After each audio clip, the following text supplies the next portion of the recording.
आप सब उम्मीद है कि आप सब अच्छे हैं, आप लोग की तैयारी अच्छी चलिए। ठीक दोस्तों, आज 1 to 5 के लिए सेट नंबर 15 आप लोग साथ डिस्कस करने वाले हैं, तो वीडियो को लास्ट तक बनिएगा।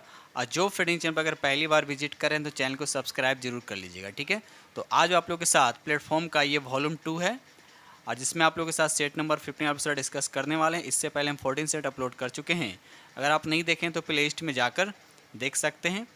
ठीक है, चलिए तो स्टार्ट। पहला यहाँ देखिए 51 से कहता है सुमेलित करना। आपको एक तरफ दे रखा आपका सूची 1 है और दूसरी तरफ सूची 2 है। ठीक है, तो यहाँ पर देखिए पहला दे रखा है कि बाल विवाह, तो बाल विवाह किससे संबंधित है, तो यहाँ पर राइट आंसर आपका यानी ए का हो जाएगा आपका 3, यानी 1 का हो जाएगा आपका 3 हो जाएगा।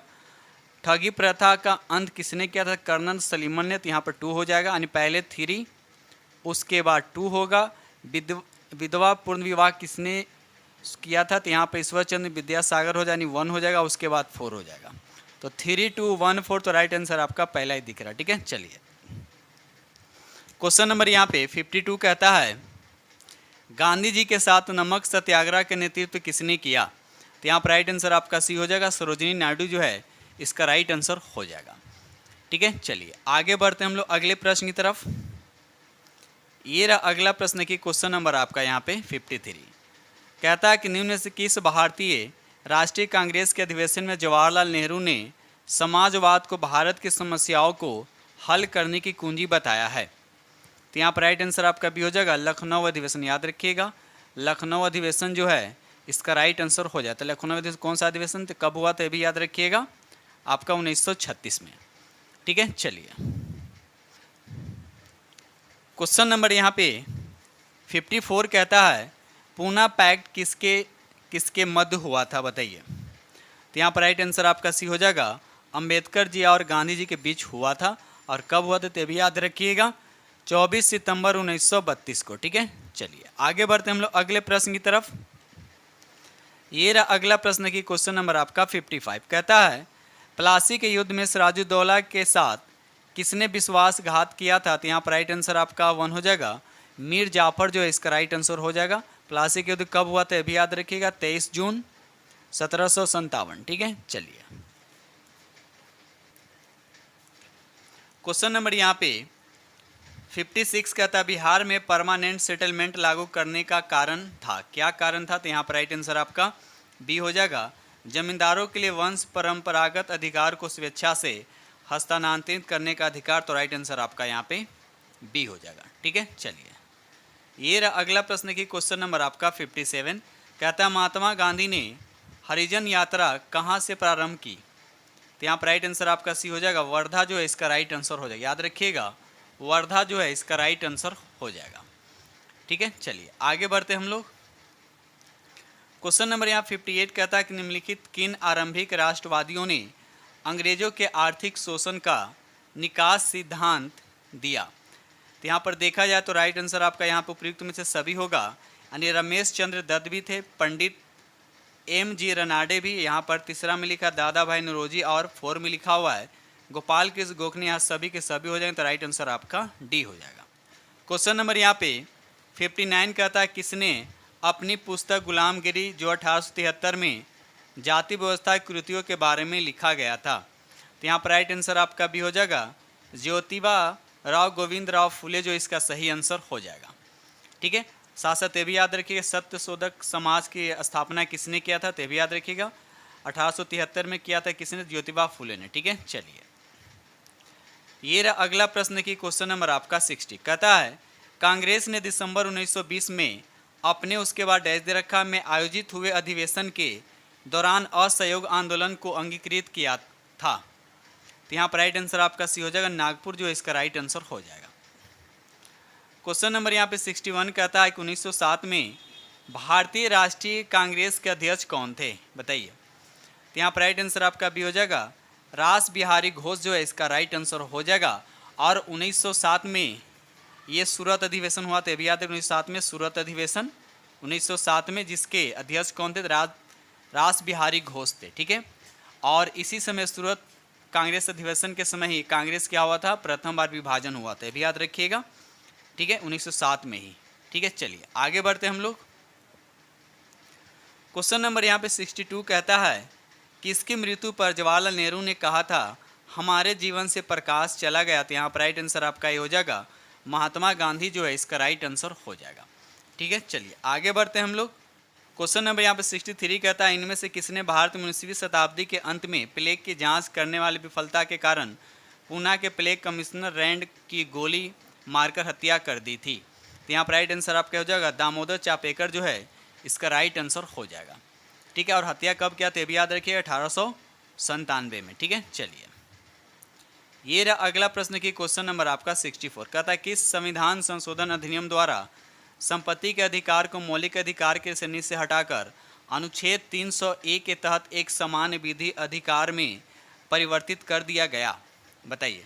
तो यहाँ पर राइट आंसर आपका भी हो जाएगा 44वां संविधान संशोधन, और कब हुआ था तो 1978 में। ठीक है, चलिए क्वेश्चन नंबर यहाँ पे 65 कहता है इनमें से किसने गांधी जी को ब्रिटिश भारत की यात्रा करने और वहाँ की भूमि और लोगों के बारे में जानने की सलाह दी?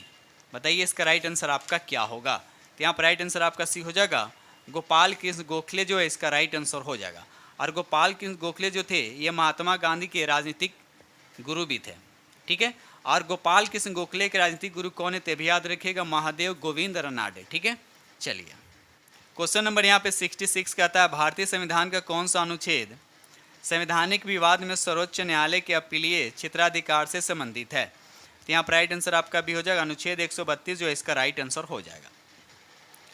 क्वेश्चन नंबर यहाँ पे 67 कहता है सर्वोच्च न्यायालय में न्यायिक कामकाज के लिए किस भाषा का इस्तेमाल किया जाता है? तो यहाँ पर राइट आंसर आपका भी हो जाएगा अंग्रेजी भाषा का इस्तेमाल किया जाता है। ठीक है, चलिए क्वेश्चन नंबर यहाँ पर 68 कहता है लोकसभा का सचिवालय निम्न में से किसके अंतर्गत कार्य करता है? तो यहाँ पर राइट आंसर आपका बी हो जाएगा गृह मंत्रालय जो इसका राइट आंसर हो जाएगा। क्वेश्चन नंबर यहाँ पे 69 कहता है भारत शासन द्वारा राजकीय चिन्ह कब से अंगीकृत किया गया था? तो यहाँ पर राइट आंसर आपका भी हो जाएगा 26 जनवरी 1950 जो इसका राइट आंसर हो जाएगा। क्वेश्चन नंबर यहाँ पे 70 कहता है राष्ट्रपति अध्यादेश को तभी लागू करते हैं जब, तो यहाँ पर राइट आंसर आपका सी हो जाएगा जब संसद सत्र चालू नहीं होता तब इसका राइट आंसर आपका सी हो जाएगा। किस अनुच्छेद के तहत? याद रखिए 123 अनुच्छेद के तहत। उसी तरह से अगर राज्यपाल पर पूछा जाएगा अध्यादेश जारी करता है किस अनुच्छेद के तहत तो 1 बीच में आ जाएगा यानी 213 अनुच्छेद के तहत। ठीक है, चलिए क्वेश्चन नंबर यहाँ पे 71 कहता है कि राज्यपाल का वेतन किस कोष से आता है? तो यहाँ पर राइट आंसर आपका भी हो जाएगा राज्य के संचित निधि से। ठीक है, चलिए क्वेश्चन नंबर यहाँ पे 72 कहता है संविधान के किस अनुच्छेद के अंतर्गत धन विधेयक को परिभाषित किया गया है? तो यहाँ पर राइट आंसर आपका भी हो जाएगा अनुच्छेद 110 जो है इसका राइट आंसर हो जाएगा। ये रहा अगला प्रश्न की क्वेश्चन नंबर आपका यहाँ पे 73 कहता है संसद के 2 सत्रों के बीच अत्यधिक अंतराल होना चाहिए, कितना होना चाहिए? तो यहाँ पर राइट आंसर आपका भी होगा 6 महीने तक, तो राइट आंसर आपका बी हो जाएगा। ये रहा अगला प्रश्न की क्वेश्चन नंबर आपका 74 कहता भारत के उपराष्ट्रपति के संबंध में कौन सा कथन आपका सत्य है? तो यहाँ पर देखा जाए पहला दे रखा, पहला आपका क्या है योग्यता के लिए आयु कम से कम 35 वर्ष होना देती, ये तो सही है। दूसरा दे रखा है कि उपराष्ट्रपति राज्यसभा का सभापति होता है, ये भी सही है। तीसरा लिखा हुआ है कि उपराष्ट्रपति का चुनाव भारत के राष्ट्रपति करता है, ये गलत है। भारत का राष्ट्रपति जो है उपराष्ट्रपति का चुनाव नहीं करता है, इसलिए ये स्टेटमेंट आपका गलत हो गया। ठीक है, चलिए आगे बढ़ते हैं हम लोग अगले प्रश्न की तरफ। क्वेश्चन नंबर यहाँ पे 75 कहता है सिक्किम भारत का एक राज्य बन गया था, आपको बताना है कि संविधान संशोधन के तहत। तो यहाँ पर राइट आंसर आपका सी हो जाएगा 36वें संविधान संशोधन अधिनियम के अंतर्गत जो सिक्किम जो है भारत का एक नया राज्य बन गया था। ठीक है, चलिए आगे बढ़ते हैं हम लोग अगले प्रश्न की तरफ। ये रहा अगला प्रश्न की क्वेश्चन नंबर आपका 76 किस ग्रह को पृथ्वी के जुड़वा के रूप में जाना जाता है? तो यहाँ पर राइट आंसर आपका सी हो जाएगा शुक्र ग्रह जो है इसका राइट आंसर हो जाएगा। और शुक्र ग्रह सबसे चमकीला ग्रह होता है, इसे सुबह का और शाम का तारा भी इसे कहा जाता है। और सबसे गर्म ग्रह कौन है तो शुक्र। तो ये सब चीज़ें जो हैं याद रखिएगा, इसका कोई अपना उपग्रह भी नहीं होता। ठीक है, चलिए आगे बढ़ते हैं हम लोग अगले प्रश्न की तरफ। क्वेश्चन नंबर यहाँ पे 77 कहता है हिमालय पर्वतमाला का वह हिस्सा जो तीस्ता और देहात नदी के बीच स्थित है के रूप में जाना जाता है। तो यहाँ पर राइट आंसर आपका बी हो जाएगा, यानी असम हिमालय जो इसका राइट आंसर हो जाएगा। ठीक है, तो ये प्रादेशिक भाग जो आप याद रखिएगा। अगर हम पंजाब हिमालय से स्टार्ट करें तो पंजाब हिमालय जो है ये सिंधु और सतलज नदी के मध्य में आता है। असम हिमालय की बात करते तो हो गया आपका तीस्ता और देहात नदी हो गया। उसके बाद एक होता है नेपाल हिमालय। नेपाल हिमालय जो होता है काली और तीस्ता नदियों के मध्य में है। और एक होता है कुमाऊं हिमालय जो सतलज और काली नदी के मध्य होता है। तो ये चारों जो है प्रादेशिक जो विभाग है आप याद रखिएगा। चलिए क्वेश्चन नंबर यहाँ पे 78 कहता है निम्नलिखित में कौन सा युग्म जो है अनित क्षेत्र घास के मैदान से सुमेलित नहीं है। तो यहाँ पर देखिए पहला ही जो ऑप्शन दे रखा है अर्जेंटीना जो है ये प्रेरिज लिखा होता है। अर्जेंटीना जो है अर्जेंटीना में क्या होता है प्रेरिज नहीं होता बल्कि पंपास होता है। तो प्रेरिज होता कहाँ थी अमेरिका कनाडा और मैक्सिको में।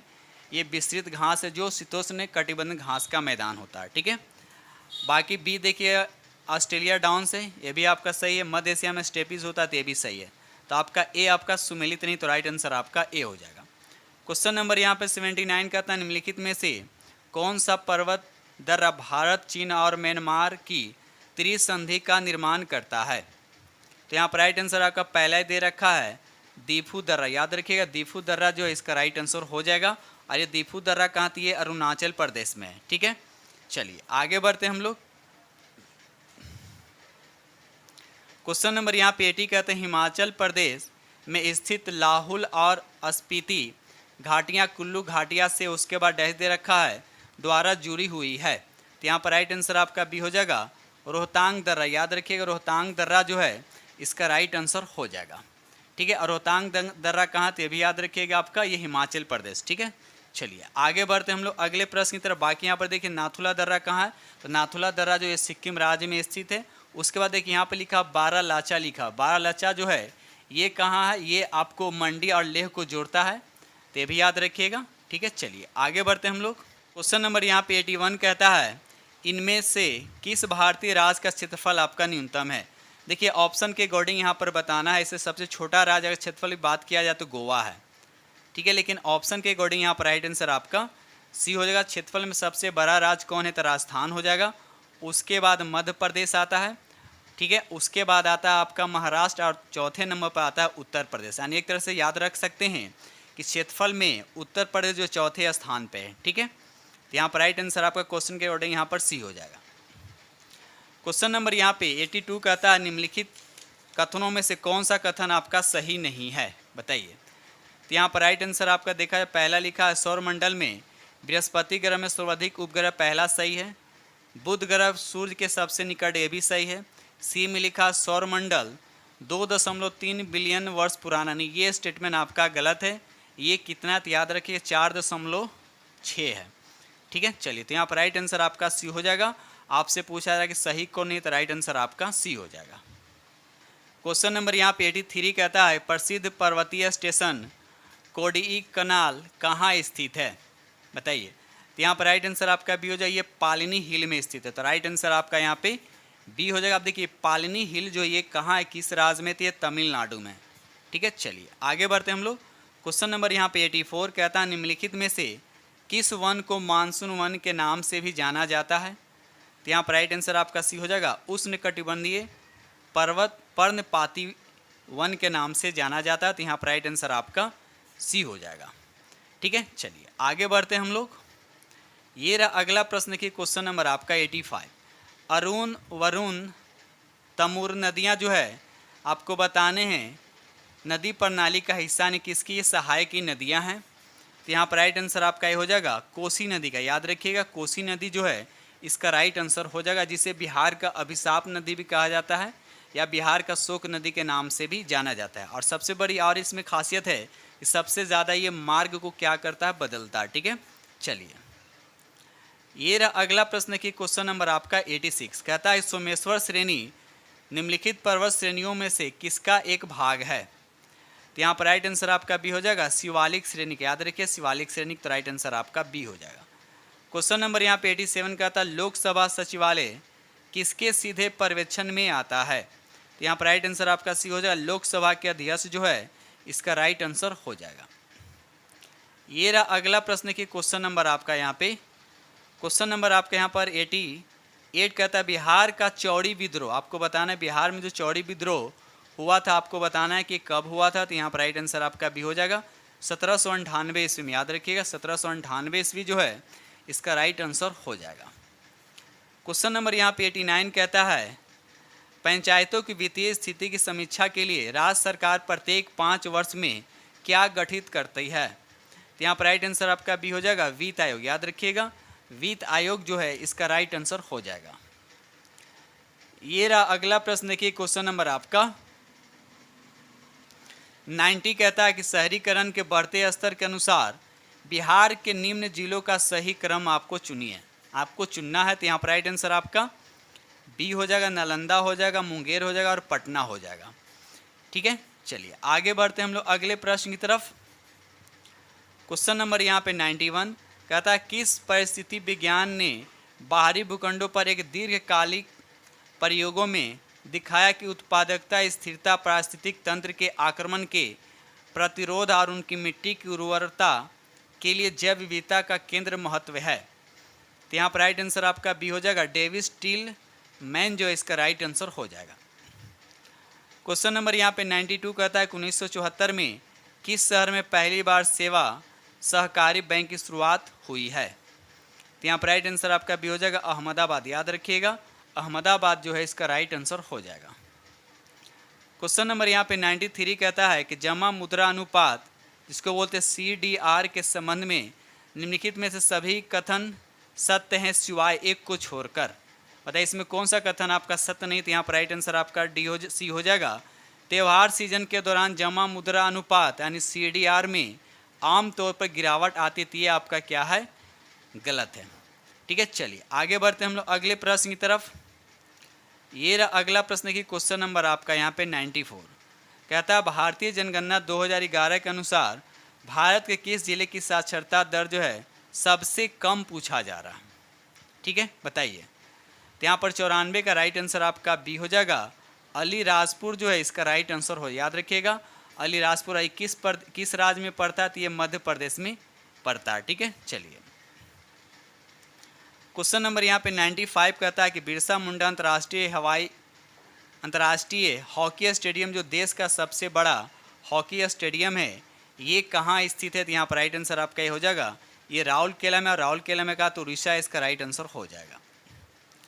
क्वेश्चन नंबर यहाँ पे 96 कहता है कि पुस्तक द विनर्स माइंड सेट के लेखक कौन है। तो यहाँ पर राइट आंसर आपका भी हो जाएगा, सेन वाटसन जो है इसका राइट आंसर हो जाएगा।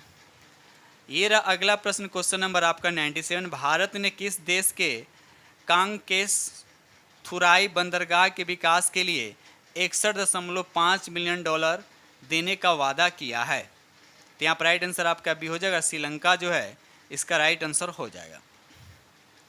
ये रहा अगला प्रश्न की क्वेश्चन नंबर आपका 98 कहता है कि मार्च 2024 में फिलिस्तीन के नए प्रधानमंत्री कौन बने हैं। बताइए, फिलिस्तीन की बात किया जा रहा है।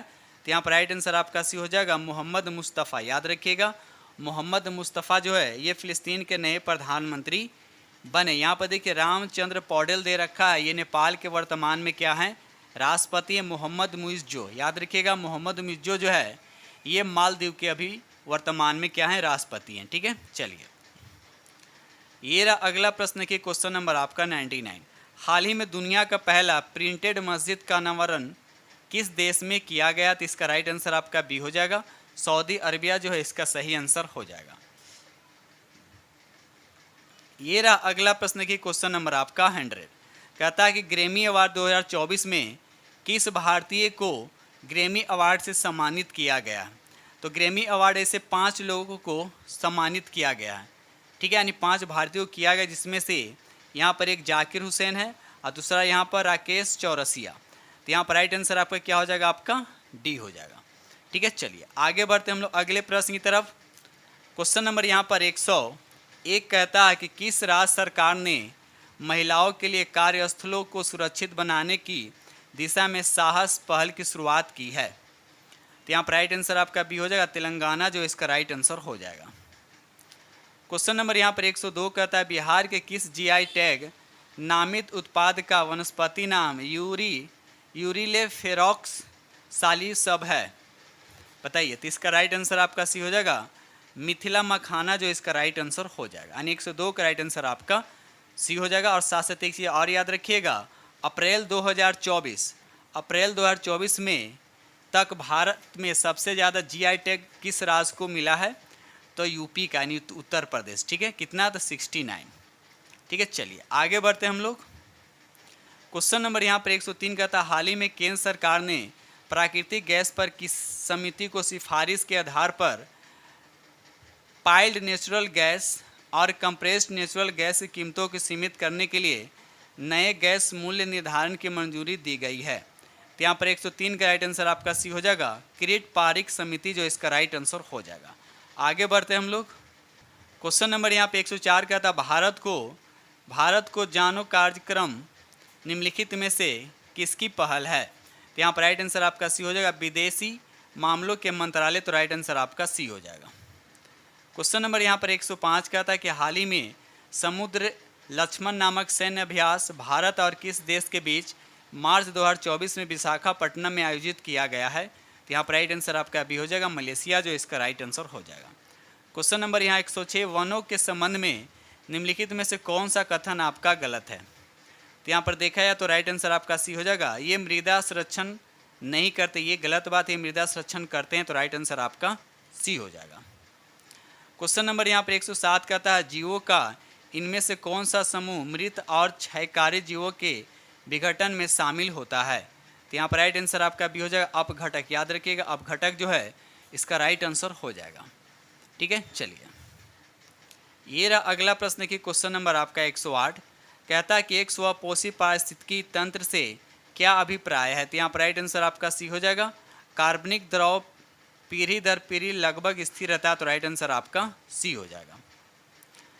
क्वेश्चन नंबर यहाँ पे 109 कहता है घरेलू और औद्योगिक ठोस अपशिष्ट के बीच मुख्य अंतर क्या है?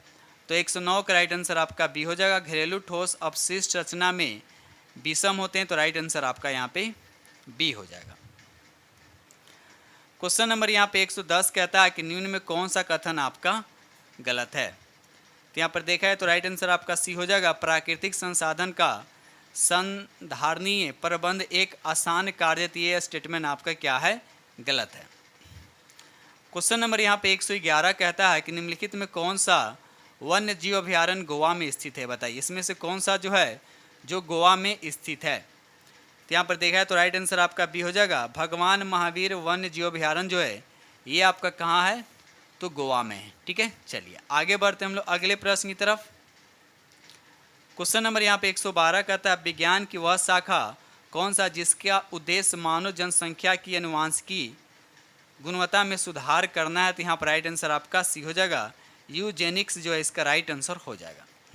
आगे बढ़ते हैं हम लोग अगले प्रश्न की तरफ।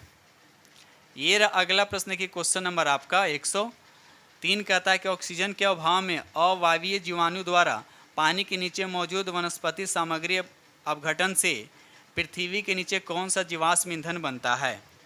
तो यहाँ पर राइट आंसर आपका बी हो जाएगा प्राकृतिक गैस, इसका राइट आंसर हो जाएगा। क्वेश्चन नंबर 114 कहता है इनमें कौन सा एक सेप्रोट्रॉफ है? बताइए। तो यहाँ पर राइट आंसर आपका बी हो जाएगा कुकुरमुत्ता। याद रखिए कुकुरमुत्ता जो इसका राइट आंसर हो जाएगा। और कुकुरमुत्ता जिसको मशरूम भी कहा जाता है, इसमें सबसे अधिक मात्रा में क्या होता है?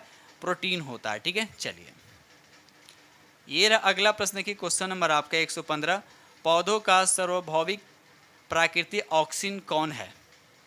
तो यहाँ पर राइट आंसर आपका सी हो जाएगा IAA, जो है इसका सही आंसर हो जाएगा।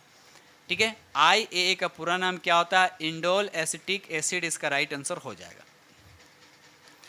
क्वेश्चन नंबर यहाँ पे 116 कहता है कि इनमें कौन सा युग्म सुमेलित आपका नहीं? ये बताएं इसमें कौन सा सुमेलित नहीं है?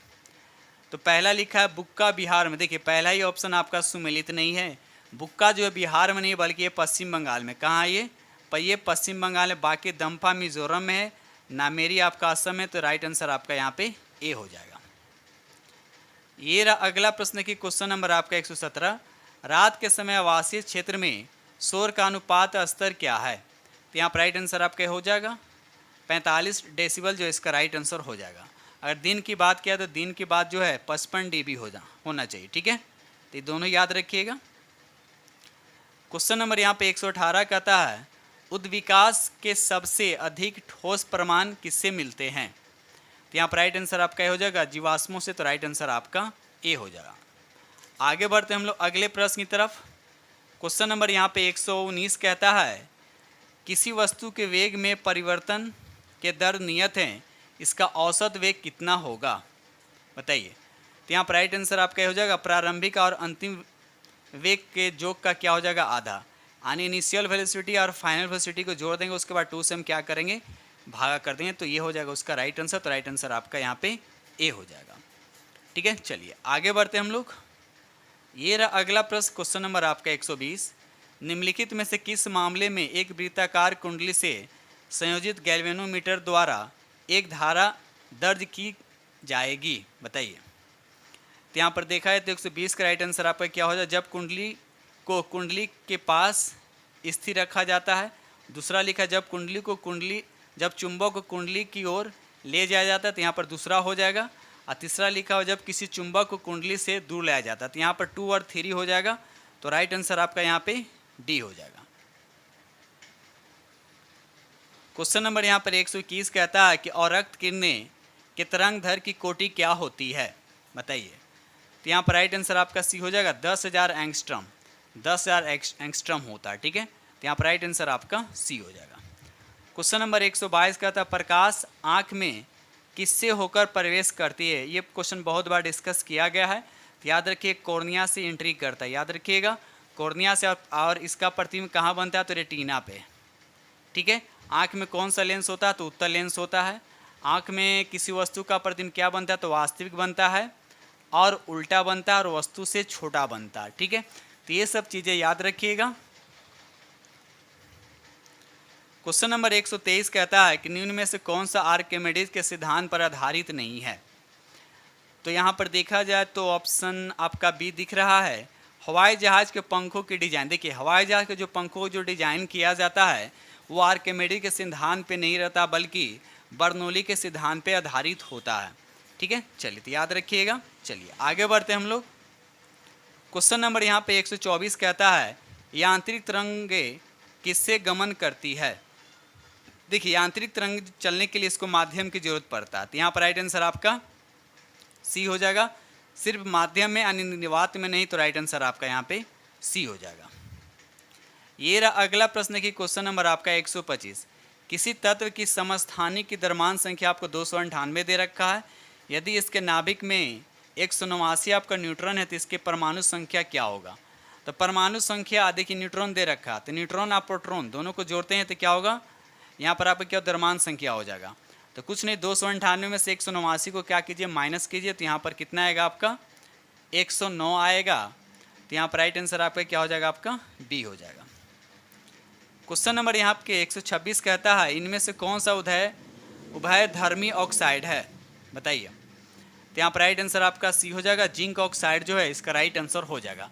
अब देखिए याद रखिएगा कि कौन कौन से धातु जो होते हैं जो उभयधर्मी धातु होते हैं, जैसे जिंक हो गया तो जिंक ऑक्साइड हो गया, एल्युमिनियम हो गया यानी एल्युमिनियम ऑक्साइड हो गया, एसएन हो गया और पीबी हो गया। ये सब जो होते हैं ये जो आपके धातु हैं ये उभयधर्मी धातु होते हैं, ठीक है। ऐसे जो ऑक्साइड बनेंगे वो क्या होगा, आपका उभयधर्मी ऑक्साइड हो जाएगा। चलिए आगे बढ़ते हैं हम लोग। क्वेश्चन नंबर 127 कहता है कि क्षार धातुओं में कौन से गुण होते हैं। तो 127 का राइट आंसर आपका बी हो जाएगा। कम आयनन ऊर्जा होता है, तो राइट आंसर आपका ए हो जाएगा। क्वेश्चन नंबर आपका 128 कहता है फोटोग्राफिक प्लेटों को काले कागजों से ढक कर क्यों रखा जाता है। तो यहाँ पर राइट आंसर आपका सी हो जाएगा। प्लेट पर लगा सिल्वर यानी रजत ब्रोमाइड प्रकाश के प्रति अति संवेदनशील है। काला कागज उसे प्रकाश के संपर्क में नहीं आने देता, तो राइट आंसर आपका सी हो जाएगा। क्वेश्चन नंबर आपका 129 कहता है किसको ग्लूकोज के साथ गर्म करने पर रजत दर्पण बनता है। तो यहाँ पर राइट आंसर आपका हो जाएगा टाइलेन अभिकर्मक, इसका राइट आंसर आपका हो जाएगा। ये रहा अगला प्रश्न की क्वेश्चन नंबर आपका यहाँ पे 30। 130 कहता है कि कोल गैस किसे कहते हैं। यानी कोल गैस एक मिक्सर होता है, इसमें कौन कौन से गैसों का मिश्रण होता है, तो पहला ही ऑप्शन दे रखा है हाइड्रोजन होता है इसमें, उसके बाद मीथेन होता है, उसके बाद कार्बन मोनोऑक्साइड, तो राइट आंसर आपका यहाँ पे ए हो जाएगा। ठीक है, चलिए ये रहा अगला प्रश्न की क्वेश्चन नंबर आपका 131। स्मॉल पॉक्स रोग किससे पैदा होती है, तो यहाँ पर राइट आंसर आपका बी हो जाएगा। ये विषाणु से यानी वायरस से होता है। कौन सा वायरस, बेरियोला वायरस से होता है, तो राइट आंसर आपका बी हो जाएगा। चलिए ये रहा अगला प्रश्न की क्वेश्चन नंबर आपका यहाँ पर 132 कहता है कि रजत मछली निम्न में से क्या है, तो ये क्या है, कीट है यानी इंसेक्ट है, तो राइट आंसर आपका यहाँ पे सी हो जाएगा। क्वेश्चन नंबर यहाँ पर 133 कहता है कि हरित ग्रंथियाँ किससे संबंधित है, बताइए, तो यहाँ पर राइट आंसर आपका बी हो जाएगा, उत्सर्जन से, तो राइट आंसर आपका यहाँ पे बी हो जाएगा। क्वेश्चन नंबर यहाँ पर 134 कहता है कैजुराइना क्या है, तो यहाँ पर राइट आंसर आपका ये हो जाएगा, जलोद्भिद जो है इसका राइट आंसर हो जाएगा। ठीक है, चलिए क्वेश्चन नंबर यहाँ पर 135 कहता है कि मेलियोडोसिस क्या है, तो यहाँ पर राइट आंसर आपका 135 का सी हो जाएगा, संक्रामक रोग है, तो राइट आंसर आपका यहाँ पे सी हो जाएगा। ठीक, तो इस तरह से हमने आप लोग के साथ जीएस पार्ट आप लोग के साथ डिस्कस किया हूँ और उम्मीद करता हूँ कि सेट नंबर 15 आप लोग को बेहद पसंद आएगा। ठीक है दोस्तों, जो फ्रेंड चैनल पर अगर पहली बार विजिट कर रहे हैं तो चैनल को सब्सक्राइब कीजिएगा, अपने दोस्तों में शेयर जरूर कर दीजिएगा। ठीक है।